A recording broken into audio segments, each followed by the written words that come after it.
Homeopathy versus allopathy, असली सच क्या है? ये टॉपिक आजकल बहुत से लोगों के मन में कंफ्यूजन क्रिएट कर रहा है।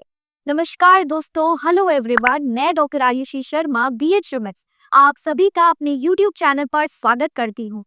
आज हम जानेंगे आखिर सच्चाई क्या है, कौन सी दवाई बेहतर है, कौन सी दवा में पावर ज्यादा होती है, कौन सी दवाई आपको लेनी चाहिए, होम्योपैथी या फिर एलोपैथी। दोस्तों, एक सवाल सभी के मन में अक्सर आता है। एक तो तेजी से असर करती है और एक धीरे धीरे असर करती है। एक लक्षणों को देखकर असर करती है, लक्षणों पर काम करती है, और एक जड़ पर काम करती है। आइए इस सच्चाई के बारे में जानते हैं, आखिर एलोपैथी बेहतर है या फिर होम्योपैथी। ये वीडियो सिर्फ एक कंपैरिजन नहीं है, एक दूसरे के बीच में एक कंपैरिजन बिल्कुल नहीं है, बल्कि ये एक सच्चाई है। तो वीडियो को एंड तक जरूर देखें और अपने सवालों का जवाब पाएं। आइए शुरू करते हैं, आखिर क्या है एलोपैथी वर्सेस होम्योपैथी। एलोपैथी, जिसे हम मॉडर्न मेडिसिन कहते हैं, ये सिर्फ लक्षणों को देखकर काम करती है और लक्षणों को सप्रेस करती है, यानी कि सिम्टम्स को दबाती है। होम्योपैथी प्राकृतिक चिकित्सा पद्धति है जो आपके हीलिंग सिस्टम को एक्टिवेट करती है, यानी कि दोनों की अप्रोच अलग अलग है लेकिन पर्पस सेम है, यानी कि बीमारी से छुटकारा। एलोपैथी तेज काम करती है, जैसे कि फीवर हो गया तो पेन किलर ले लो, और इतनी ही तेजी से साइड इफेक्ट्स भी आते हैं।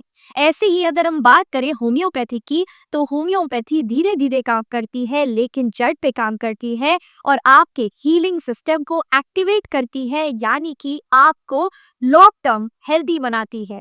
सिंपल सी बात है, एलोपैथी आपको तेजी से असर तो जरूर करेगी, लेकिन आपको इन फ्यूचर वह बीमारी होने के चांसेस बहुत ज्यादा रहते हैं। और उसी तरफ हम बात करें होम्योपैथी की, तो उसमें चांसेस बहुत ज्यादा कम रहते हैं, क्योंकि आपके इम्यून सिस्टम अब एक्टिवेट हो गया है, आपकी बीमारी पहले जड़ से निकाली गई है। क्रॉनिक डिजीज यानी कि पुरानी बीमारियों का इलाज, PCOD, एलर्जी, थायराइड, एलोपैथी बीमारियों के लिए आपको पूरी जिंदगी दवाई खिला सकता है।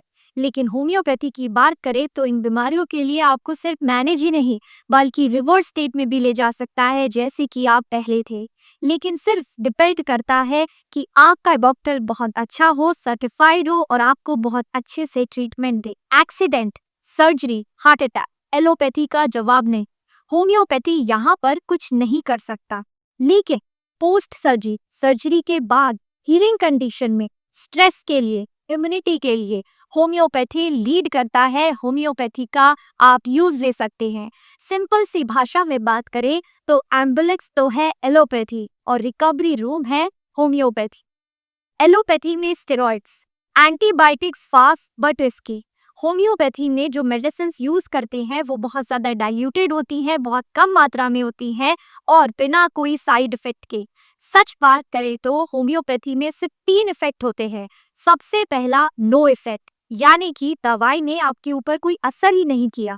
दूसरा आता है गुड इफेक्ट, यानी कि दवाई ने अपना असर आपके ऊपर दिखा दिया है।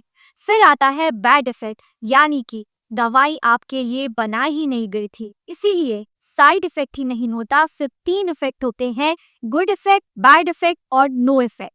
डॉक्टर्स का कहना है हर सिस्टम की अपनी जगह है, जहां जरूरत हो वहां एलोपैथी, जहां स्कोप हो वहां होम्योपैथी।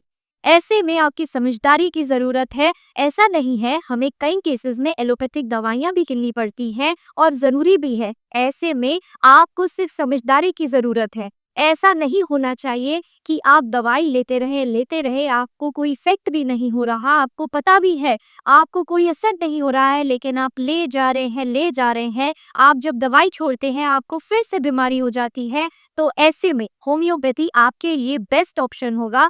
आपको ये जानना जरूरी है। तो दोस्तों, समझ गए ना, ये बात लड़ाई की नहीं है, सिर्फ समझ की है। अगर आप जल्दी से टाइम रहते समझ जाए कि आपके लिए कौन सा ट्रीटमेंट बेहतर है, तो ये आपके लिए बहुत अच्छा हो सकता है। अगर वीडियो आपको पसंद आया हो तो लाइक कीजिए, चैनल को सब्सक्राइब कीजिए। ऐसी ही और भी वीडियोस आपको मिलती रहेगी और शेयर करना ना भूलें, क्योंकि आपके शेयर से बहुत सारे लोगों का भला हो सकता है। बहुत सारे लोग जो एलोपैथिक दवाइयाँ लेते थक गए हैं, अब उन्हें समझ नहीं आ रहा कि क्या क्या करें, लेकिन लिए जा रहे हैं, तो ऐसे में आप उनका सहारा बन सकते हैं, आप उनके लिए एक वरदान बन सकते हैं। स्वस्थ रहिए, खुश रहिए, धन्यवाद।